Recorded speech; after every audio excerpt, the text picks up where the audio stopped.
7,5%, c'est la croissance du secteur du e-commerce au premier trimestre 2024 selon la FEVAD. Ce dernier atteint 42,2 milliards d'euros. Cette croissance reste en partie tirée par les ventes de services en forte hausse, plus 13%.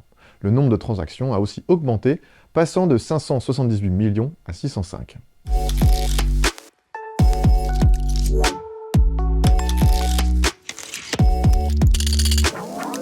Bonjour à tous, je suis Charles d'e-commerce Nation, très content de vous retrouver pour une nouvelle émission du Journal du e-commerce, notre émission consacrée aux actualités de l'écosystème. Je vous rappelle le concept du JDE, vous présenter les dernières actualités marquantes pour ne rien rater de ce qui se fait dans le e-commerce et dans le retail. Un grand merci à notre partenaire Spring GDS qui accompagne le développement de cette émission en sponsorisant ce concentré d'informations. Spring GDS, c'est la solution de livraison qui facilite vos expéditions à l'international. Je vous partage un lien pour tout savoir sur Spring GDS et je vous donne rendez-vous à la fin de la vidéo avec la rubrique de notre partenaire. Je vous propose d'attaquer dès maintenant pour explorer ensemble l'actualité. Notre première actualité concerne la marque de prêt-à-porter Jules qui lance sa plateforme de seconde main. Depuis le 10 juin, l'enseigne propose à ses clients de revendre leurs anciens vêtements sur un site dédié, site très simple d'utilisation, pas de description, uniquement des photos et le prix de vente. Jules s'occupe ensuite de vérifier et de valider. Une belle initiative qui s'inscrit dans les tendances sociétales du moment. Parlons de Lidl pour cette deuxième actualité qui fête les 1 an de son site e-commerce et les chiffres sont tombés. Plus 12,7 millions de visiteurs uniques, plus 12% de visiteurs depuis le lancement du site, plus 72% de retraits via les 900 consignes en supermarché. Pour rappel, Lidl propose en ligne plus de 5300 produits, je cite, alliant la qualité et les prix Lidl. Notre troisième actualité est le site venteunique.com qui a annoncé la remise en ligne du site habitat.fr près de 6 mois après sa liquidation judiciaire. La marque Habitat, fondée en 1964, retrouve donc une deuxième jeunesse grâce à cette réactivation. Depuis le 13 juin, les clients peuvent à nouveau acheter des produits de la marque Habitat sur le site habitat.fr et être livrés partout en France. Plus de 1500 références sont actuellement disponibles à la vente. Notre quatrième actualité, c'est Kiabi qui rachète le site de seconde main pour enfants Bibs. Ce dernier, une plateforme spécialisée dans les produits pour enfants, puériculture, jouets, textiles, était en redressement judiciaire depuis mars 2024. Fondé en 2020, Bibs a connu une très forte croissance avec plus de 2 millions d'utilisateurs et 5 millions de produits à la vente. L'objectif de Kiabi, avec cette intégration, est d'accélérer le développement de son offre de seconde main via des solutions omnicanales qui entrent dans son plan de développement Vision 2035.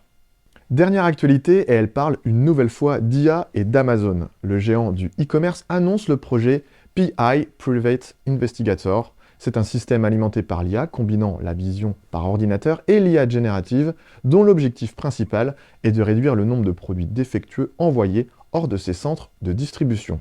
Pour résumer, cette IA permet de détecter les dommages sur les produits. C'est aussi un outil qui va permettre de réduire les retours, car il détermine par exemple si les produits sont de mauvaise taille ou de mauvaise couleur avant leur expédition.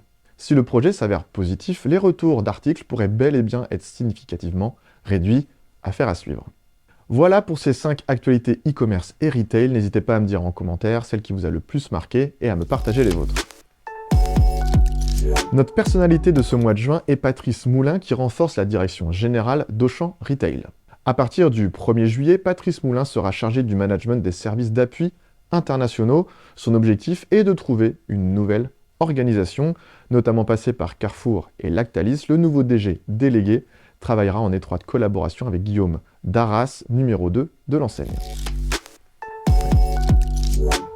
Le 8 octobre prochain, ne manquez pas le rendez-vous phare de la rentrée. Et oui, ECN Experience, notre journée de conférence en ligne, est de retour pour une nouvelle édition. Alors tout au long de cette journée, nous parcourrons de nombreux sujets e-commerce comme le paiement, la logistique, les marketplaces, etc. Le programme complet arrive très prochainement, alors n'hésitez pas à directement vous rendre sur le site du Experience pour vous inscrire gratuitement. C'est l'heure de la rubrique de Spring, le sponsor de notre émission. Et aujourd'hui, je vous parle d'un contenu co-créé avec Spring, un nouvel e-book, un guide complet qui a pour titre « Comment intégrer l'IA à votre stratégie e-commerce ». Au sein de cet e-book, nous revenons sur plusieurs intégrations clés de l'IA dans le e-commerce, notamment l'expérience client, les ventes et leurs prévisions, le service client ou encore, bien évidemment, la logistique. Infographie, outils, bonnes pratiques et conseils, tout est au rendez-vous. Restez bien connectés car ce contenu arrive très bientôt sur e-commerce nation. Merci à toutes et tous d'avoir regardé cette nouvelle édition du journal du e-commerce. N'hésitez pas à me dire en commentaire l'actualité qui vous a le plus marqué et à me partager la vôtre. Vous pouvez aussi nous dire ce que vous avez pensé de cette vidéo. On est toujours preneur de vos retours pour faire évoluer le format. Si vous avez des actualités intéressantes à nous partager, n'hésitez pas à les poster en commentaire de cette vidéo ou à prendre contact avec un membre de notre équipe. Notre objectif sera de relayer vos actualités directement lors du prochain JDE. Je vous donne rendez-vous donc dès le mois prochain pour un nouvel épisode du journal du e-commerce. À bientôt, salut!